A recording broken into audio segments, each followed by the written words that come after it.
trying to run into me and do all kinds of things. She's just not quite sure about what's going on here today. So to me, in order to keep safe, you need to have the respect of your horse, okay? I'm going to talk to you a little bit about how horses think and how we apply that in our training. To me, natural horsemanship means that I deal with horses as closely as possible in a way that they deal with each other in a herd environment. So the way a herd environment works is usually there's a lead mare or a lead stallion, and then everybody falls into place somewhere in line down below. Sorry, I'm having problems with my mic here. She's wanting to pull it out.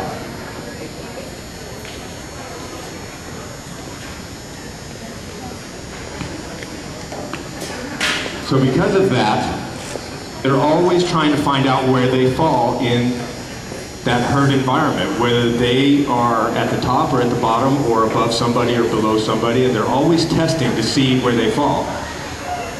Ideally, they're always looking for who's going to be responsible for their safety. Okay? When they're out in the wild, they are prey animals, and everything else is out to eat them. Easy, babe.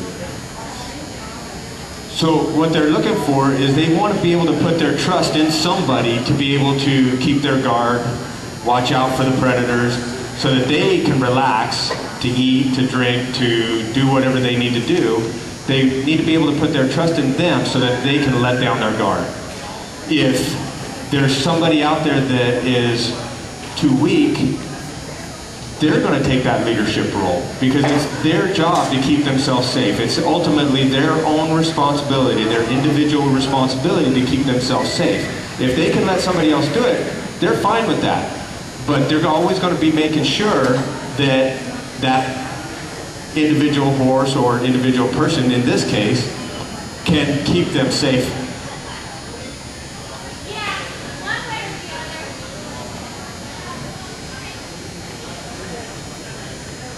So, in order to do that, what they do is they're testing each other all the time, okay? So, with horses, the way they test this kind of stuff, she's pushing into me, she's trying to make me move my feet, and right now, I'm going to allow her to do that, and then I'll show you how to address it later. People talk to you all the time and they say, you know, the way to a horse's mind is through their feet. That's kind of right. But the way you establish that leadership role in this herd, right now we have a herd of 2, the way you establish that leadership role is the same way they would in a herd. They're always playing a game which is basically king of the mountain. Whoever moves their feet first loses. And that's so you have to have that idea in your head before you can do anything else. As long as you believe that, then you can move forward and you can deal with things accordingly. You don't have to be mean and you don't have to get too aggressive unless the horse requires that because of their personality. What I'm going to do is I'm going to start off with the least amount of pressure, the smallest cues, and basically it starts off with a thought. Everything starts with a thought and you build from there. And I'm going to try to make her move her feet, okay? I'm going to set up situations that are going to make her want to move her feet. I can't make her do anything. What I can do is I can make her nervous or uncomfortable enough to try to do something to get away from that pressure. And when she does, I can reward that. And the way I reward that is by releasing that pressure, okay? I will love on my horses and do and pet them and stuff like that, and that's also a part of the reward. But the first thing that I'm going to do to reward them is just to release the pressure, to stop doing what I was doing, to make them want to move. Okay? So right now, what I'm going to do with her is I'm going to go ahead and set up a situation where I move her feet instead of her moving her feet. Okay? Right now, she's a little bit nervous, so she's wanting to walk around, she's wanting to do things, she's wanting to push into me. I'm going to kind of work on the space issues as I go through this other stuff, but I'm going to make her move her feet, okay? Right now she's standing still. If I move, she's going to follow me, or she's going to stay close to me. What I'm going to do is I'm going to move her around, and I'm going to get her moving because I want her to move and not because she wants to move. The other thing is they've been telling me that she will pull you around when she wants to go somewhere. She doesn't respect that she has to stay with you. So we'll work on that also with this groundwork that I'm going to work on. So I'm going to move her out. She's moving. I'm going to give her a kiss. And I got her to move her feet the way I wanted her to. What I'd like to do is be able to move some of her body parts. Okay, so now she's squared up to me, I'm okay with that, that's exactly what I want. What I'd like to do is I'd like to try to move her shoulders out, okay, the way I want them to go, not where she wants to go. So I'm going to go ahead and point, and she doesn't understand that. What I'm doing is I'm starting to open the lines of communication, and basically what I'm doing is I'm trying to teach her my body language and what it means. That's it. So I'm going to point. She has no idea what that means. I've never worked with this horse, so I didn't know what to expect when I do this stuff. So I'm going to point. Nothing. I'm going to kiss. Nothing. She just wants to walk into me closer. So what I need to do is I need her to go out this way. I'm starting with the body language and point. That gives her a direction. I'm going to kiss, and that's going to be my verbal cue for her to move and to pay attention to my body language and to follow that. If she doesn't, I'm going to start increasing my pressure.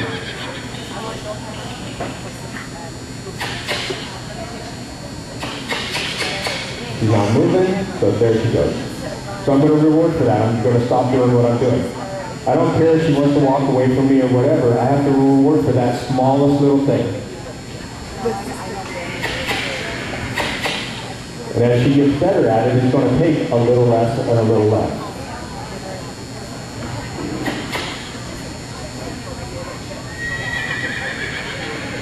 So I've established movement. What I want to do is I want to gain a little bit more control. She's looking around all over the place.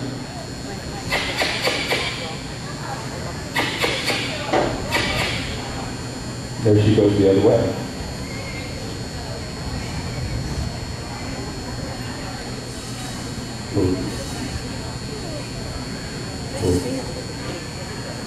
So I'm going to do this a little and get her going.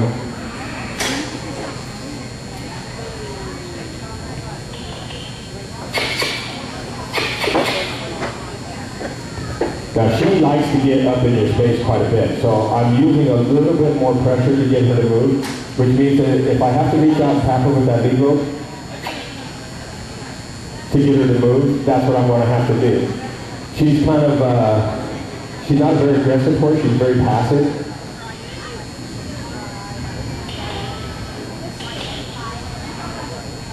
So it takes a little bit more motivation to get her to move. Good girl. So when she does what I like, I'll go ahead and pet her. This is one of my favorite spots right here. The more you do this, they're going to start lowering their head and get a little quieter. That's it.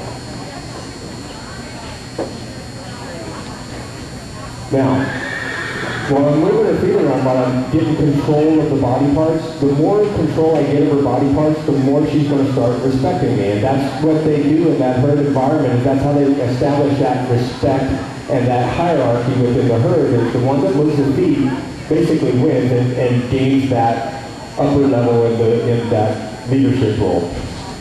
If she keeps pushing into me, like when we first started, I was stepping out of her way, she was basically saying, okay, I'm responsible for my own safety and I'll take care of you. You're going to do what I tell you to do to keep you safe and keep us from having all these people out here eat us, okay?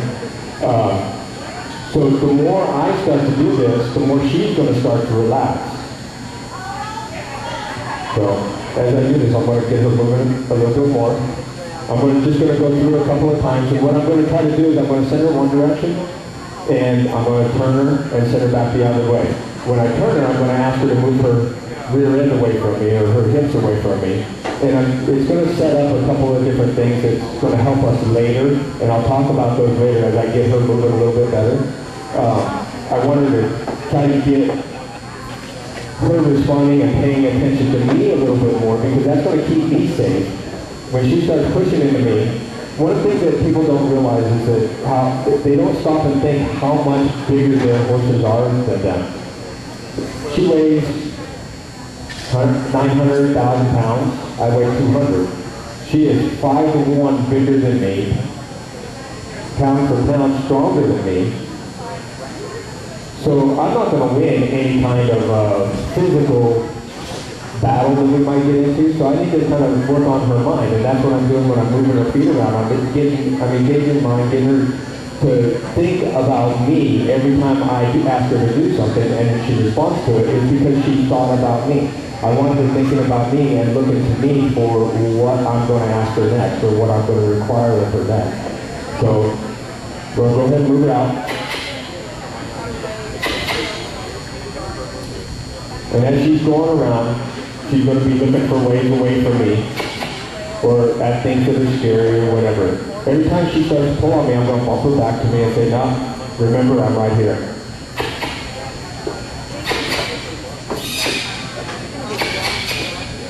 I like her to go around at a trot.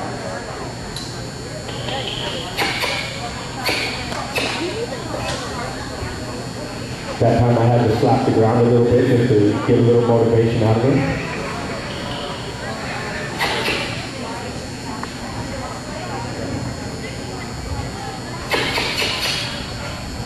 So that time she started to commit to me. I had to increase my pressure to keep her from running over me. This is what she's kind of notorious for right now, is running into my space. So while I'm dealing with her, I got to stop and think. All right, I want to be as calm and quiet as I can, but if she wants to push on me, I need to think about my safety, and I have to increase the pressure as high or as much as I need to keep her from running over me. Every time she moves, I put her back in her place because she wants to just constantly move. So that's when I got my hands up there and I started to stomp my feet a little bit, waving my hands in her face. I created a little bit of nervousness or a little bit of fear of coming into my space. Fear's not always a bad thing. People talk about no fear in training. Horses they're animals that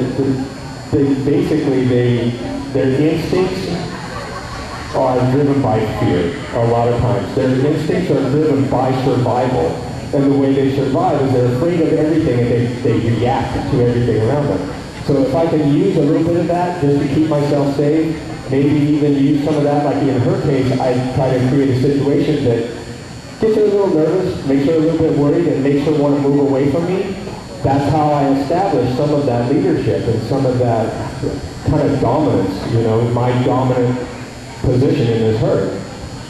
So the more I do that, as long as I'm fair and I release the pressure and only use the least amount of that I need to, she'll start to respect my space, and she'll start to respect when I ask her to do something that she should do it. And what it'll turn out to be is it'll become her idea when I do this stuff that she should move away from it without me having to get aggressive or use a lot of pressure or even use a lot of fear. The other thing is that fear, I can use that to help her to control her emotions, which will benefit us later when we start to ride or we start to do obstacle courses or different things that we want to do with our horse. You're never going to take away the fear that they might have of something. You're never going to be able to desensitize them to everything out there. What you can do is to teach them to control their emotions. Now, when I use a little bit of that fear to get her to back up and I'm fair about it, and then I reward her for doing what I want her to do, she's going to start to trust me a little bit more. And she's going to realize that just because I did something that was a little bit scary, I'm not going to eat her. And that's where the trust is going to start to come from, okay? What I don't want to do is I don't want to insulate her from my quick movements. While I'm doing stuff, I'm moving my hands around, I'm acting normal. This is the way I am. I don't want to be sitting here like a little mouse and going, okay, you're scared of that, so I don't want to do that. Because that's going to put her in basically like a vacuum where there's no stimulus, no anything that she's going to be afraid of. So I'm really not going to know how she's going to handle herself in a scary situation. What I want is for her to be able to think her way through it, look to me for help getting through the problem, and the only way I'm going to do that is by establishing that leadership and her getting her trust. So she's wanting to crowd on me. So I'm going to work her a little bit. I might get a little bit quiet, but I need to get a little bit of results on her to soften up a little bit. I'm looking for her to tip her nose towards me a little bit and move her hips away from me. Right now she's got them closer to me, which in my mind that tells me that she's a little bit scared, that if I push on her too hard and she feels like she needs to get away from me, because we don't have any kind of trust or respect right now, that she'll kick me in order to do that. So I need to work on that. So I'm going to move that hip away. Right there, she moved it away, and I'll reward that. I'll drop the lead rope, reward that. So you notice her head went up, she kind of jumped away from me. She was a little bit scared about it. So I dropped the lead rope and reward her for that. That's me being fair. I asked her to do something, she did exactly what I wanted her to do, so I'll reward her for that. Now I'm going to move her out the other direction. Every time she moves out, I want that shoulder to move away. I don't want her to come into my space. I don't want her to back up. I want that shoulder to move away from me. Is that it? Same with the hip. I want her to move away from me.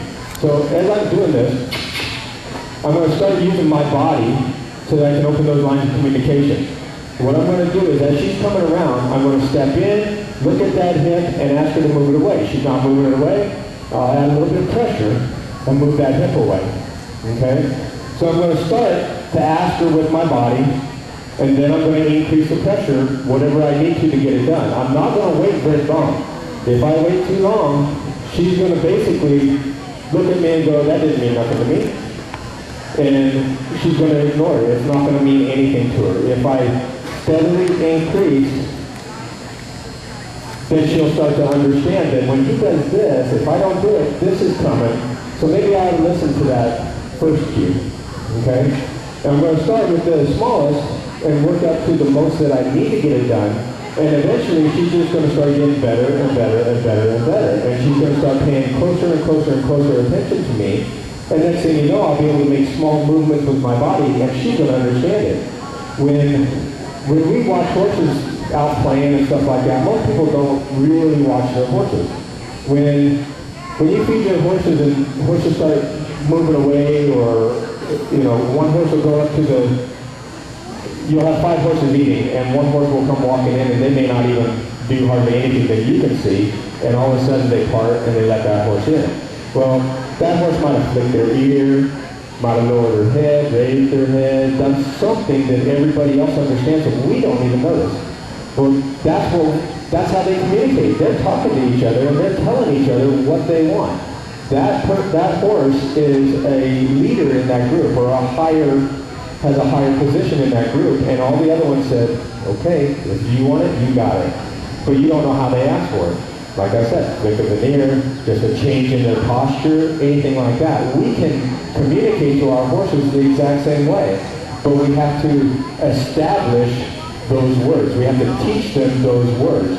Right now, they look at you and they go, you're speaking in a foreign language if you're talking at all. I don't understand it. But if we set things up, reward them for doing what we're asking, or even just a try in the right direction, we start to reward that, they start to pay more attention to us, and they start to look at us a little bit differently, and they start to realize that when we do things, that might mean something, and they'll start to try to do what we want. Back up. You hear me clicking and clucking and kissing, and to me that means move your feet. Everything else, what I'm trying to do with my body is going to give her the direction. Okay, I don't use a whole lot of verbal cues other than a kiss and a cluck, and that only means move your feet, and that's it. See how she took a step forward that time? She kind of came into my space.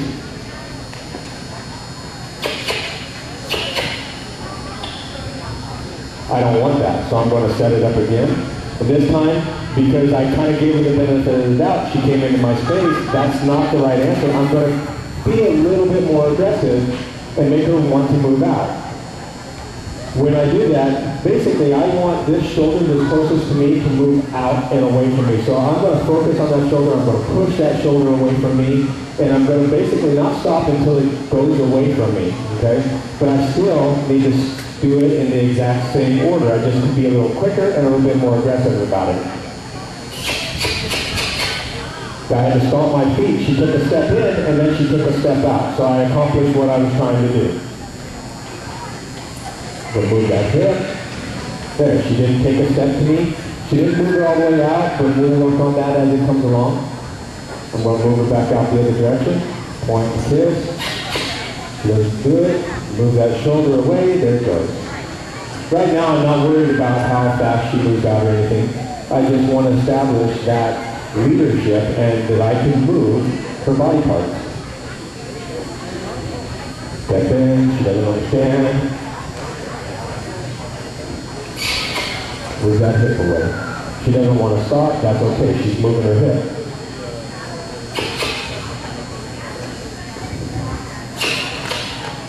There we go. Had to get a little bit more aggressive. Alright, so she's kind of listening. We'll work on this a little bit, and as she gets a little bit better, then we'll kind of move on to a couple other things. I'm going to move her out. So keep working on getting that hip away from me. If I bump the nose to me, that kind of pushes that hip away. If it doesn't, I can add a little bit, flick of the lead rope. If you notice I don't use stick and a string, I can't, I'm not that coordinated.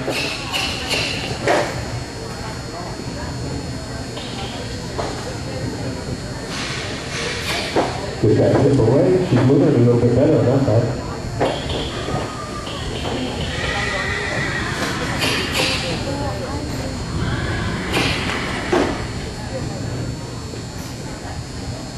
Now if you notice, I don't sit out here and drive her with my lead rope. I don't keep swinging. As soon as she moves out, my left hand goes to neutral. If she starts to slow down, I'll swing it out there. Just try to remind her.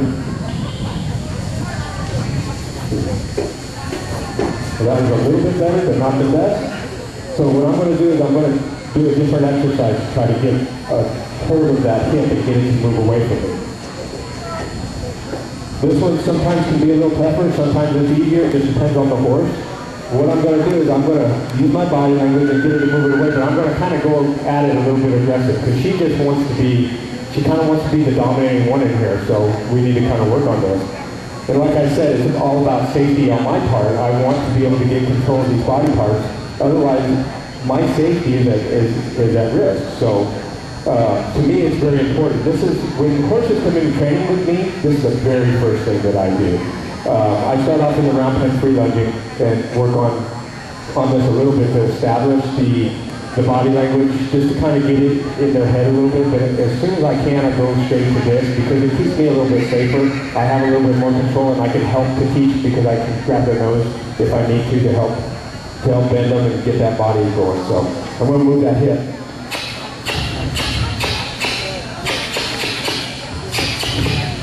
There. So we got her to move. So what I did is, hopefully, I helped her to understand that when I give that cue with my body, it means to move away. I had to get a little bit more aggressive and kind of get in a little closer, kiss a little bit more, swing my lead rope a little bit more. I didn't have to tap on her with the lead rope, which is a good thing.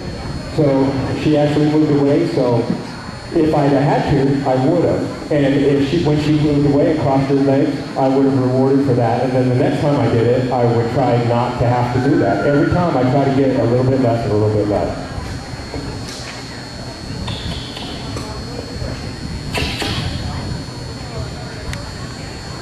She seems to be going around a little bit better.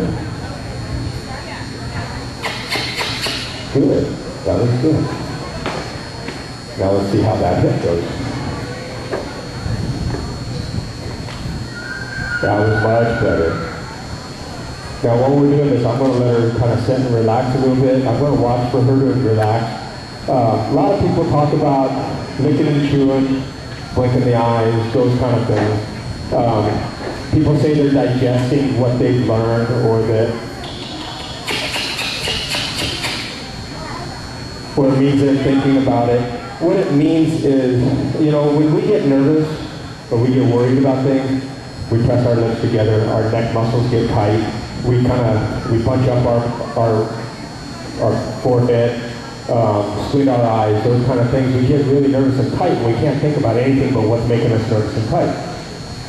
When they start looking at chewing like she's doing right now, that means that she just relaxed her face. She's starting to relax. If her face is relaxing, that means her mind is relaxing a little bit. So those are signs that they're starting to just come down a little bit and relax. So it's not that they are thinking about it, it's that their mind is relaxing and allowing those things to sink in. So they're always good things. You notice I keep stepping her back every time she walks into my space. She wants me to hold her basically, or push me around and say, let's get out of here. This is scary, I want out of here. Either one is not really good. If she wants to push me around, that's worse than her saying, hold me. But as big as she is, she can hurt me if she wanted to try to jump into my lap. So I need to establish this boundary right here. The trust is going to come from her confidence a little bit too. When I keep her out there and she has to deal with this a little bit on her own, a little bit removed from me, her confidence is going to get better and better and better. And she's going to trust me a little bit more because I didn't coddle her. I didn't just baby her through all this. I didn't become that little mouse. She's getting more confident. She's realizing that you guys aren't going to eat her. I'm not going to eat her. I'm not going to hurt her. And that's where that trust is going to come from. Trust is not something that you establish in a day or a week. It comes over time, and it comes by being consistent and fair in your dealing with them. Okay? When I work with horses, this little interlude right here, where she gets to sit and think, they are so valuable and so important. If you come out here and you're just constantly hammering on her and constantly working on her, and you never give them a break, they don't have time to process what they've learned. She's like thinking about going to sleep here. They don't have time to process what they've learned, and they associate you with constant work. So they're not going to trust you. If you're constantly pushing on them, they're not going to have respect for you. They're going to basically look at you and see you coming, and they're going, I'm out of here. That's the horse that turns their butt to you. That's the horse that's hard to catch out in the pasture. What I want is for my horses to realize that what we're doing here is not going to hurt them. And eventually, like right now, this is not fun for her. You know, it's like anytime we're learning something new and we're under stress and under pressure, it's not really that much fun. What we hope is that it'll be fun later, and that's what we want to do with her, is get things so that they're safe enough so that we want to work with them, we have enough control over them to be able to teach them things. If we can't control them, we can't teach them, other than anything that we consider bad. So what I'd like is to be able to establish this ground rule so that we can start having fun together, and she starts to go, okay, he's coming again. I wonder what we're doing today. I wonder what we're going to be able to do. I wonder what he's got for me, you know, and be excited about it. A lot of times they'll start meeting me at the gate, ready to put their head in the halter, okay? So she's a little bit different now. She's standing on her own. She's not really coming into my space. We don't have complete control of her hips and her shoulders yet, but she's starting to understand that she doesn't have to be up in my space. So really, I've already started working on my space just by moving her out of it a little bit. Now, if she gets really aggressive in my space, I'll have to match that, and I'll have to really get her out of my space. But we've already started to establish that by moving her shoulders out and getting that circle going around her. Okay? So I'm going to move her a little bit more. That step to the side is what I want. But I want those hips to move away from me. She keeps wanting to crowd me, and part of it's that saddle. She keeps moving away from that saddle, so I'll move her away a little more.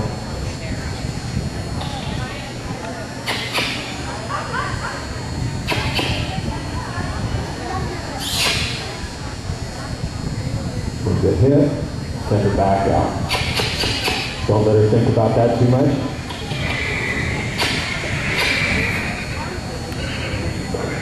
Move the hip, send it back out.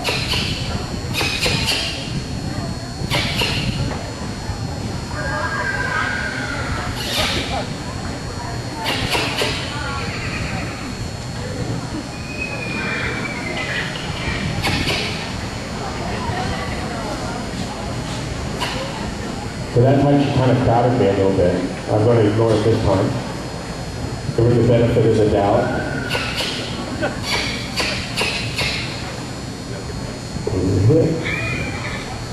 Send it back down.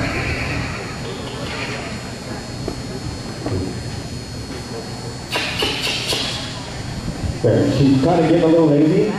Told you we would address the fact that she didn't move that hip very good.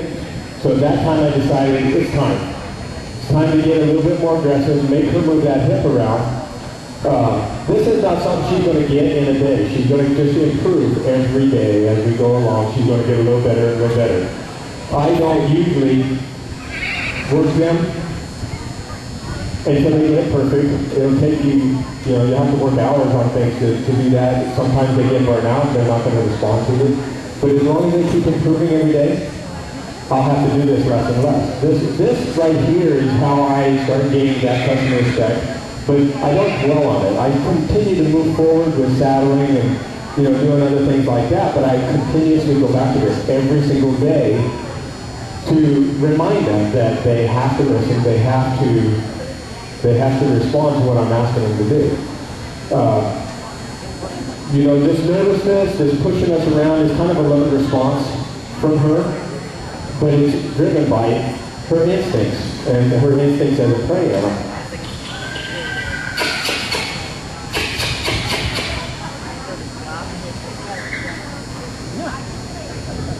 When she gets nervous, she wants to get away from here, and that's why she's me around. She's trying to tell me that, we need to get out of here. She's still in the things behind. So I'm going to go ahead and saddle her up a little bit, and really the only reason I'm saddling her is because she is available for adoption today, and I've been told that she's been saddled, so we're going to saddle her up, and I'm going to prove it to you guys that she's saddled. So if anybody's considering adopting her, you don't have to take their word for it.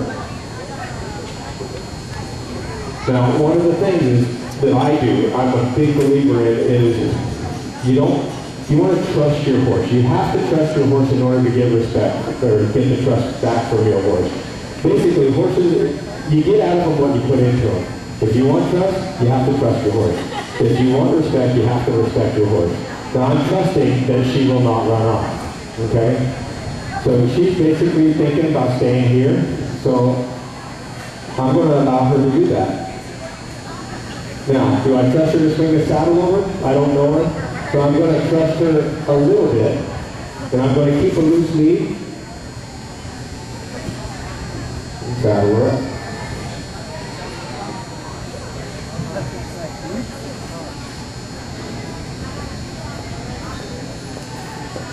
Now, another reason why I'm going to saddle her is because when you start to add more stimulus, saddle on their back, they're claustrophobic animals.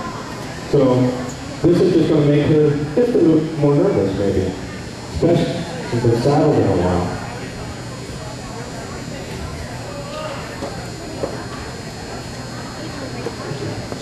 A lot of people talk about how their horses are bad. I don't believe that horses are ever bad. Horses basically do whatever they think they need to do for the situation that they're in. Like I said, they're prey animals, so their first response most of the time is a flight response. A fight response is usually secondary if they don't think that they can get away, but most everything is basically a flight response. So who's going to bet she busts? Anybody going to bet she busts? I have no idea. I've never worked with this horse, so I have no idea what she's going to be like. She stands to be saddled here. I don't think she will. I think she's going to move out. Yeah. See how that changed? Now I put the saddle on her and just changed it. Not much, but a little bit.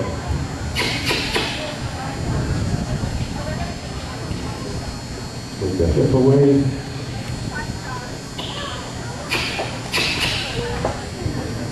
That time I actually had to tap on her a little bit.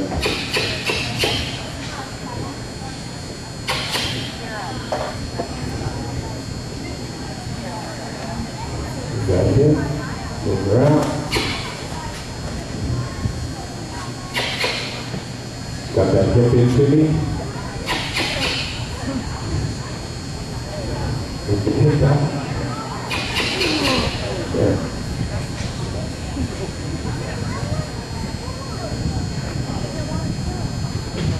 All right.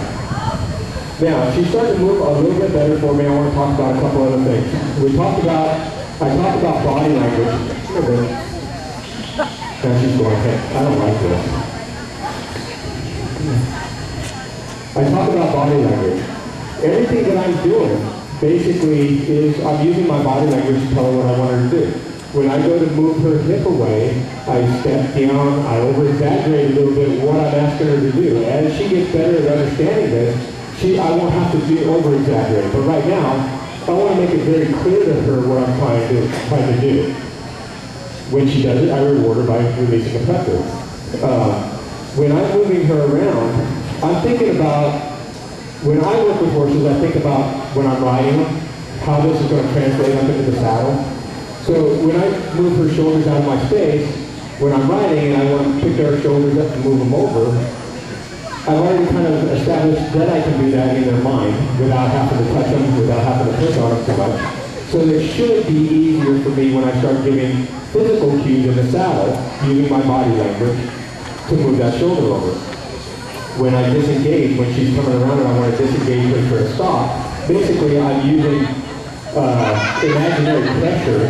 I'm not really touching on her, but when I look at her flank or her hip to move her away and I start getting closer to her, I'm doing the same thing. I'm using kind of imaginary pressure. Everybody here has probably been in the grocery store or somewhere where they felt somebody staring at the back of their head. And you turn around and sure enough there's somebody looking at you.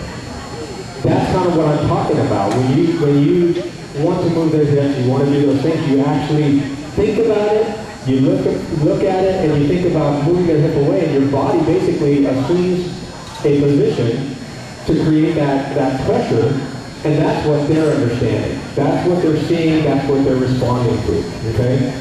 So when I'm lunging her around, you see me kind of pulling on the lead rope, and I'll flick the lead rope at her butt when she's too close to me, and what I'm looking for is a position. I don't want her butt too close to me and her nose looking away, because she's thinking, I'm out of here. Or if you do too much, I'm going to kick you because I don't have the respect for you that I should have. So I'm constantly adjusting her, and when she gets into the right position, I reward her for it, and I'm controlling where she places her body. So I'm working on that leadership right there by placing her where I want her. I'm constantly working on that. The other thing that I'm doing is I am constantly moving forward. If you guys notice, I walk in a small circle and take forward steps every single time. I never take a backward step, okay? The way I see it is if I'm taking forward steps, I'm always, basically it's that game that we were talking about, King of the Mountain. I want your space, you need to move out of it, okay? So I'm driving her around by pushing her out of my space that whole time. If I take a backward step, it's funny. I've actually had an apprentice come in one time that she proved this to me. She was free lunging of horses, kind of had a bad attitude, and she took a backward step, that horse pinned her ears, came in and lunged at her. The second she took that backward step. And what happened was in that horse's mind, a switch went off, and the position of power basically shifted in her mind. And this little horse was nasty. So when she made everybody know that she was the leader in that group she was an aggressive horse. She was the type that you didn't ever want to turn your back on or give her that position of power because she was going to take advantage of it. You get kicked or you get stalked or whatever. But if you maintained that position of power, she was a great horse. She would do anything you wanted, as long as you maintained that. So as she's going around, I'm still working on maintaining that position of power in this herd by taking forward steps, okay? When I go to move her shoulder out, it all starts with the point and the kiss, and then I might lift a hand, and then I'll start to lean, and then a step follows, but I'm pushing that shoulder out of my space. So I'm working on that respect. How many people have been standing here and your horse just pushes you over? Just takes their nose and pushes you. That's a little push. Then saying, I'm wondering, if I push on them, are they going to put me in my place? Or are they going to allow that? If they allow that, then that puts doubt in their mind as to your leadership ability. Are they capable of keeping me safe if I get scared or somebody comes after us or whatever? So they're testing to see where they fit within that, or where you fit, basically. If you are the leader that you think you are, or do they need to be responsible for their safety? So all those little things, they're not being bad, they're doing what they think they need to be. Horses are never bad. Like that. So what I'm working towards here, every time, she has been pulled on, I can tell. People, when they move her, they hold her here and they want to move her around. What I'm working towards is I'm going to get less and less to where I have to actually physically move her, and it'll be more of a mental type thing, where I can go like this and move her back. So I started without pushing on her, without touching on her, and then I increased to what she knows, and I moved her back. I'm going to do it again. Move her back. So I'll keep coming to this, and what I'm going to try to do is I'm going to see if maybe I can't move her back with just legal. But for now, I have to start with that and increase to get her to respond to it, okay? I'm going to go back to sending her. Okay. Yeah. Get a word in somewhere. I stomp a lot. When I talk about increases of pressure, you'll see me stomp my feet and doing different things. What I try to do is I try to get creative as to what I can do that might move them or might motivate them without actually tapping on them with the lead rope, because if I have to, I will. Right there, she's going, no. So I use the saddle.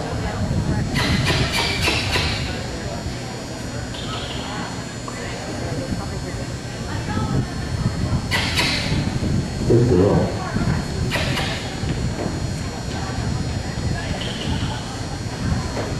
With that hip, she started to pull on me a little bit, say, I'm out of here.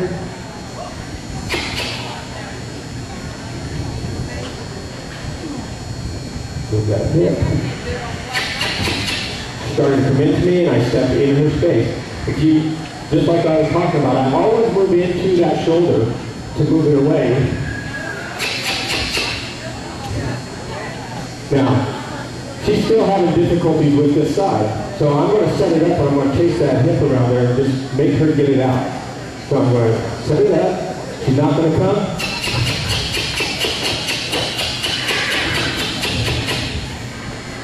And then reward her for it. Not going to let her think too long. I'm going to send her back out.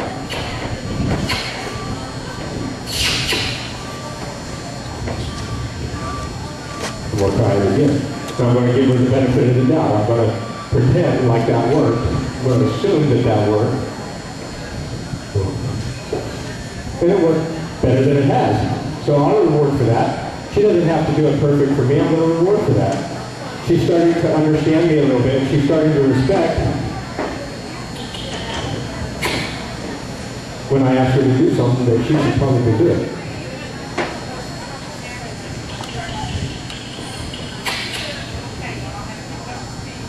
Still not paying attention to me, like, try my back. Good. But as we go through this, it'll get better and better.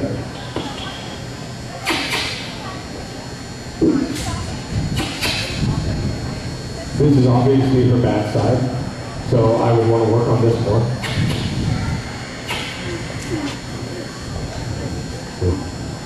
That was much better.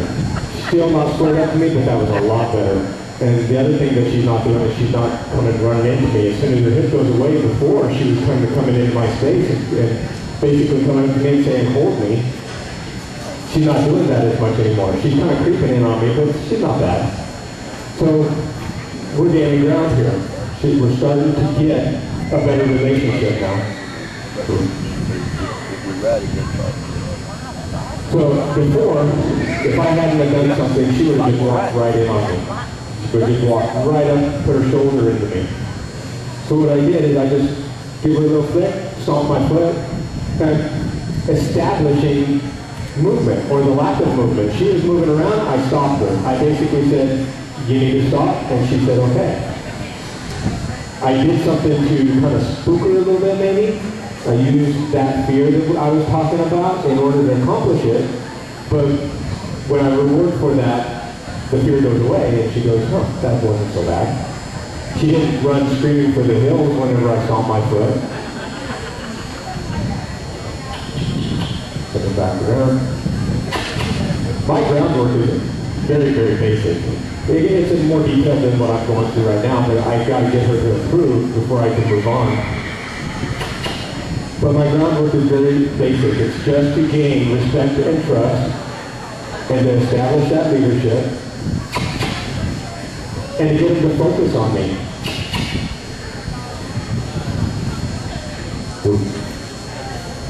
Now, she's focusing on me. She's trying. She's not trying very hard. She doesn't, right now, she's not giving me a whole heck of a lot because there's so much going on, but she's trying to give me exactly what I'm asking for. So I got a reward for that. But I don't want to get stuck in, oh, she gave me a 5, she gave me a 5, she gave me a 5 400 times. I want to try to push that and get her to get better and better at it. If I don't, we'll get stuck here. They learn that they only have to do so much. What we want them to do is we want them to try to give us as much as they can. We don't really want them to just give us what we ask for. Okay? We'd like for them to give us, we'd like for them to want to do all this stuff. And in order to do that, we kind of got to push them a little bit and make them realize that if they give us a little bit more, it's not the end of the world. They're not going to die. They're not going to be, we're not going to work them so hard that every day we take them back to their stall and they're dragging and their head's hanging down. And that would work. When you have a job and you have to go to it and it's like, you're so tired and you're so mentally drained at the end of every day, eventually you get to where you just don't want to go anymore. And your alarm goes off and you say, oh, not again.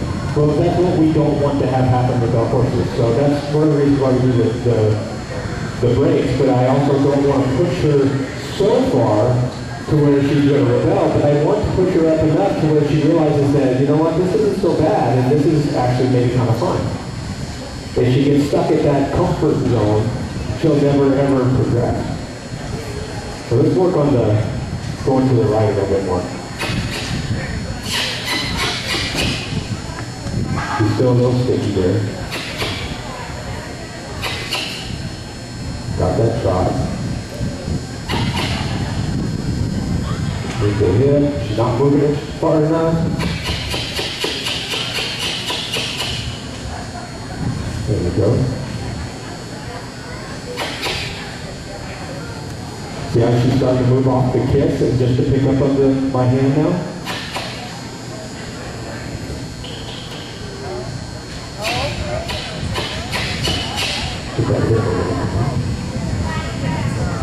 Cool.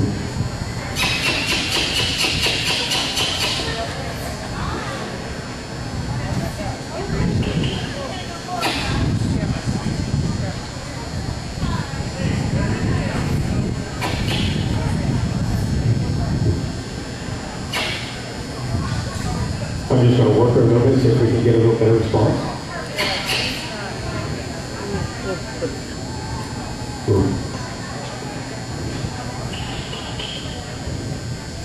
She's probably getting a little bit more than this, but she's still giving me a try.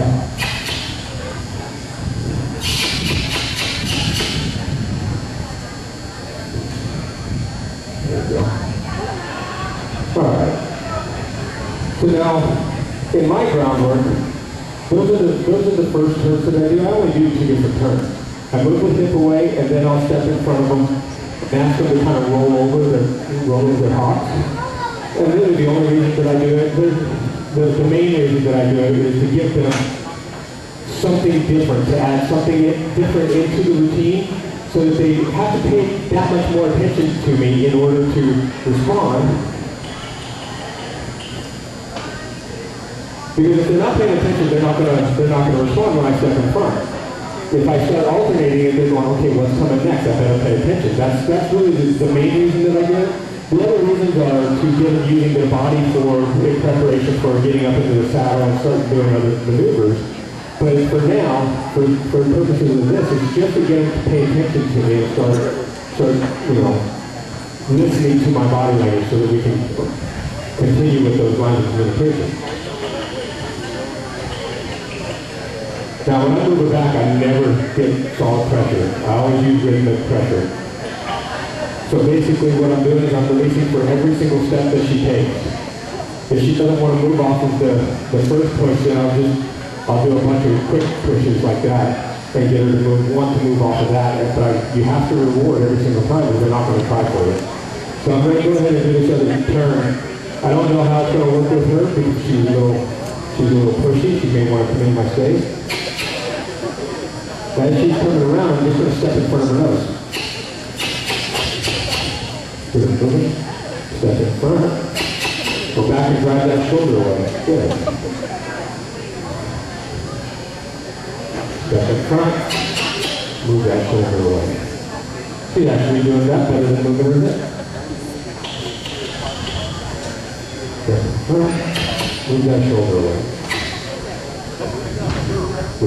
Move the hip.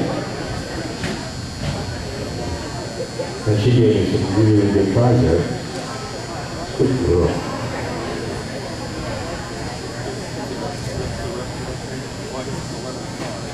So now I can start making those interchangeable and start getting a little bit more creative with what I'm doing. Maybe even make it a little bit more interesting for her by changing it up. Because she's got to be getting bored with just going around, me moving her hip.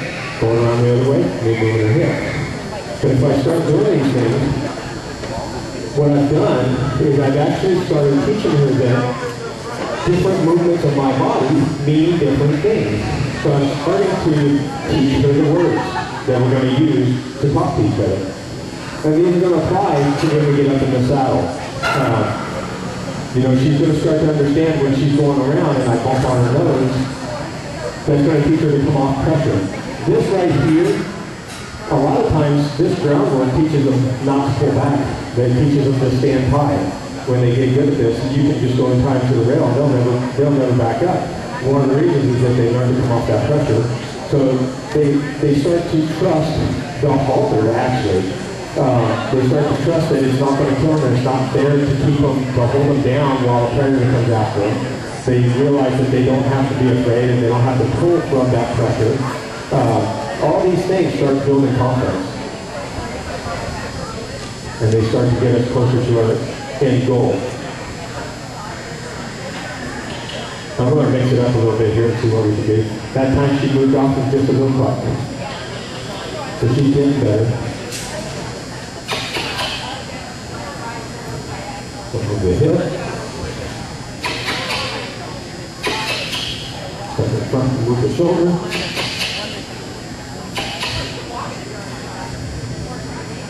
Step in front, move the shoulder.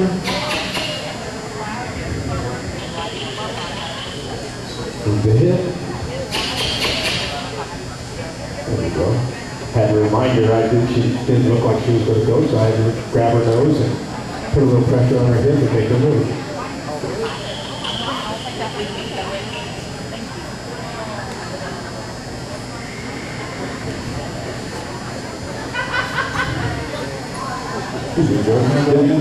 Yep. Pardon me for interrupting, folks. Just wanted to take a moment out of your time to remind you of a bunch of the events that are going on here. We have, I know we're enjoying Joe Weitekamp here. There's also a clinic starting up down here at 11. It's like very traverse, and we still have and then right outside. We're going to be moving forward to a live auction at 1 o'clock. I hope you guys will hang out. And I'll turn it right back over to Joe. Thank you so much, Joe. That's all right. That gave me a break to get a break. It gives you a chance to do the big one. Fantastic. And thank you all so much for coming.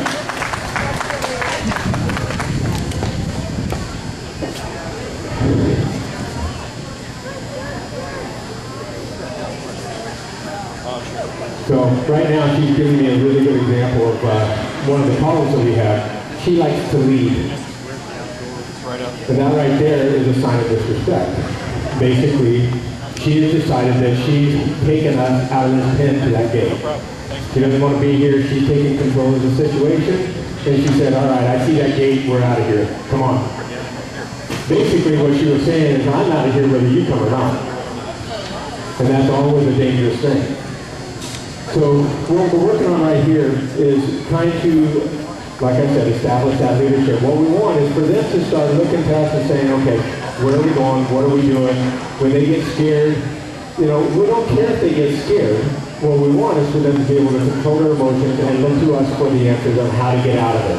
And that's what we're doing right here. When they start to trust us, they start to understand us, what we're saying to them, then they can start going, okay, what are we doing?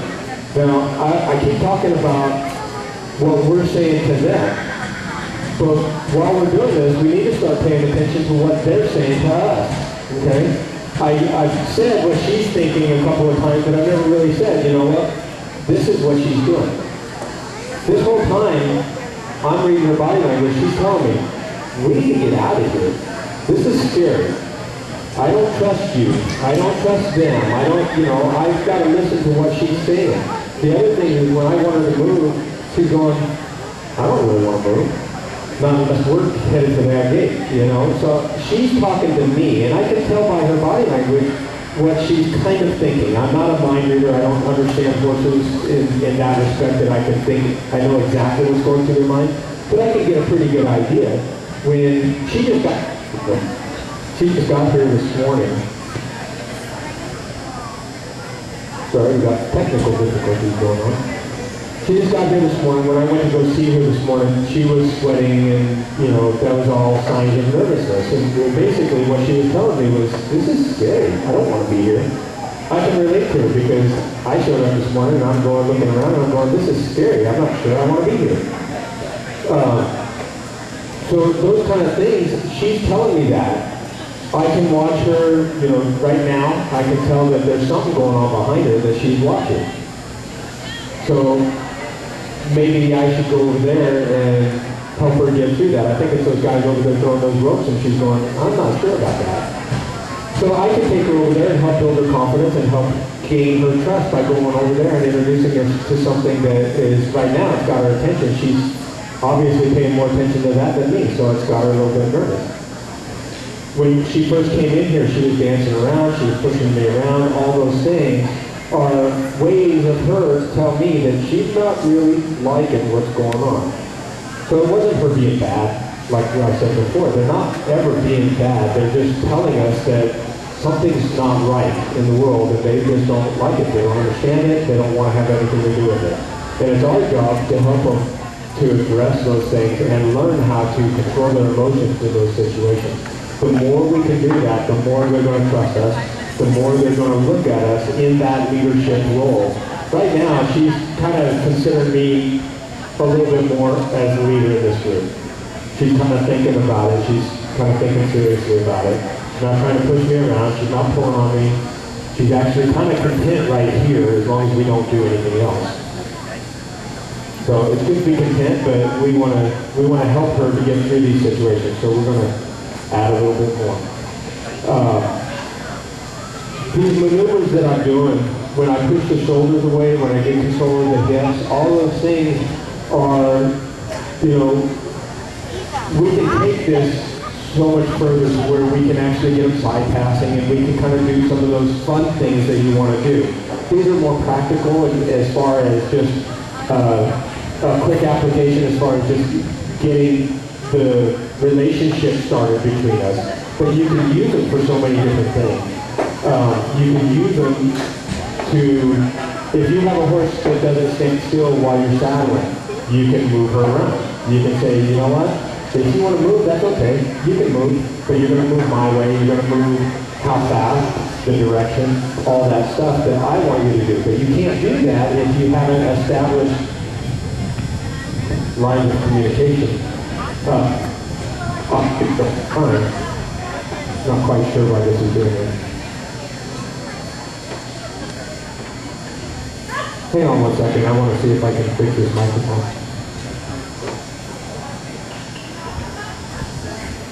Alright, sorry about that, everybody. Looks like we have microphones. Okay. So that was pretty much, that got through a good part of what I was going to talk to you about today. So that answers it. So we're going to go ahead and wrap this up. I just wanted to remind everybody that Echo is up for adoption. She's a pretty good horse. She's a little pushy, but it's not anything that can't be fixed. She's actually not that bad. So she's looking for a good home. So I guess that's it. Moving on. Thank you.